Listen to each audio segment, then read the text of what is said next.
ہمارے پروگرام میں آج گفتگو کرنے کے لیے اور آپ کے سوالات جوابات دینے کے لیے جو علماء تشریف لائے ہیں ان کا میں تعارف کرا دیتا ہوں۔ پاکستان سے ہمارے ساتھ پروگرام میں شامل ہوں گے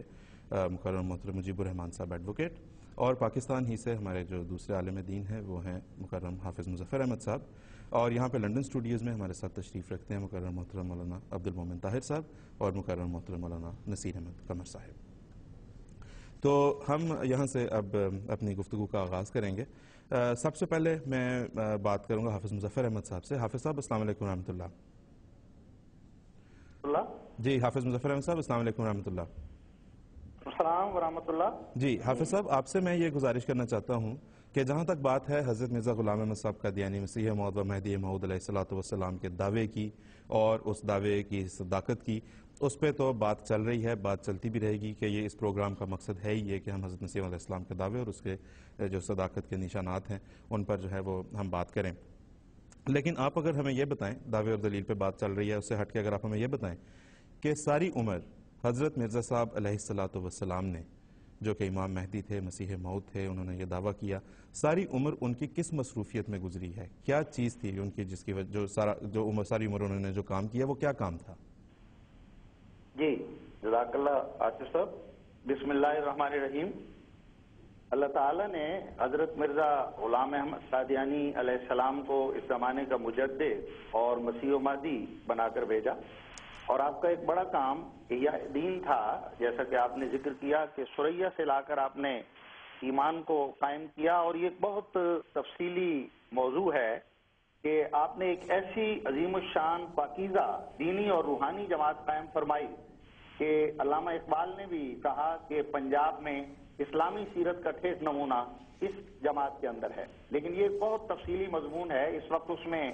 جانے سے پہلے میں یہ بھی ذکر کروں گا اور کارناموں کے لحاظ سے کہ آپ کا ایک اور اہم اور عظیم الشان کارنامہ کسر صلیب اور دیگر ادیان پر اسلام کو غالب کرنا تھا۔ امر واقع یہ ہے کہ حضرت بانی جماعت احمدیہ کی دینی اور ملی خدمات کا دائرہ اعتقادی، عملی اصلاح اور اخلاقی اور روحانی تربیت اور علمی کاوشوں کے لحاظ سے اتنا وسیع ہے کہ محدود وقت میں اس کا احاطہ کرنا ہی ممکن نہیں۔ آپ نے تو اپنے زمانے میں ایک چومکھی لڑائی لڑی، کیا آریہ اور کیا عیسائی اور کیا سکھ اور کیا مسلمانوں کے اندرونی اختلافات کی اصلاح، ایک طویل فہرست ہے آپ کے کارناموں کی، جس کے لیے آئندہ مختلف نشستوں میں اس کا ذکر جاری رہے گا۔ یہاں میں صرف یہ عرض کرنا چاہتا ہوں کہ جس زمانے میں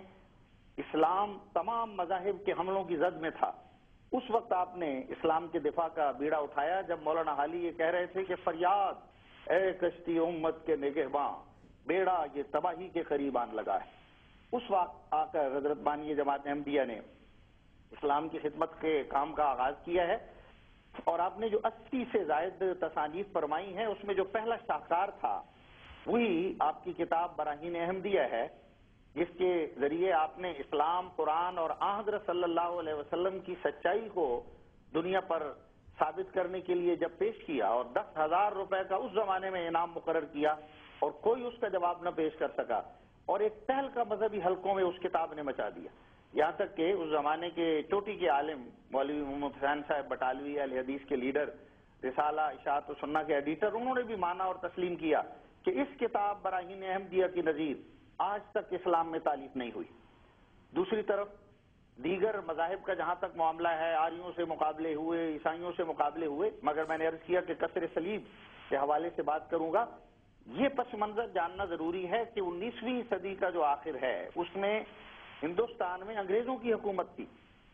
اور انگریز حکومت کی سرپرستی میں یہاں عیسائی مذہب کو پھیلایا جا رہا تھا۔ جہاں چند مبلغ ہوا کرتے تھے ایک صدی پیشتر، وہاں عیسائی مبلغین کی تعداد 10,000 ہو گئی۔ جہاں چند کتابیں چھپا کرتی تھیں وہاں لاکھوں کی تعداد میں تبلیغی کتابیں چھپنے لگی، اور جہاں چند 100 لوگ عیسائی ہو رہے ہوتے تھے وہاں 19ویں صدی کے آخر تک 10 لاکھ مسلمان عوام الناس میں سے عیسائی ہو گئے، اور 200 علماء تھے جنہوں نے عیسائیت کو قبول کیا، اور تو اور آگرے کی شاہی مسجد کے امام مولوی عماد الدین، پادری عماد الدین بن گئے۔ یہ ایک ایسا سیلابی ریلا تھا عیسائیت کی طرف سے جس میں پادری لیفرائے یہ اعلان کر رہے تھے اور قسمیں کھا رہے تھے کہ ہم سارے ہندوستان کو عیسائی بنا کر دم لیں گے۔ تو دوسری طرف مسٹر جان ہنری بیروز یہ دعویٰ کر رہے تھے کہ مکے اور مدینے پر ہم صلیبی جھنڈا لہرائیں گے، اور پادری فرینک بالٹ نے تو یہاں تک کہہ دیا کہ اب اسلام کے احیاء کی تمام تر کوششیں لاحاصل ہیں، اس کے لیے خودکشی کے سوا اب کوئی چارہ نہیں۔ اس زمانے میں حضرت بانی جماعت احمدیہ نے بیڑا اٹھایا ہے اسلام کی خدمت کا، اسلام کے دفاع کا، اور آپ نے آ کر یہ فرمایا کہ میرا کام بطور مسیح موعود صلیب کو توڑنا اور دجال کو قتل کرنا ہے، یعنی دلائل سے عیسائیت کو شکست دے کر صلیبی عقائد کو پاس پاس کرنا ہے۔ آپ نے فرمایا کہ ہندوستان میں پادریوں سے مقابلے کے لیے، قلمی جنگ کے لیے اب یہ دارالحرب ہو چکا ہے ہندوستان، اور ہمیں ان سے قلمی جنگ کرنا ہوگی۔ اور آپ نے یہ اعلان فرمایا عیسائیت کا مقابلہ کرتے ہوئے کہ جب تک ان کا خدا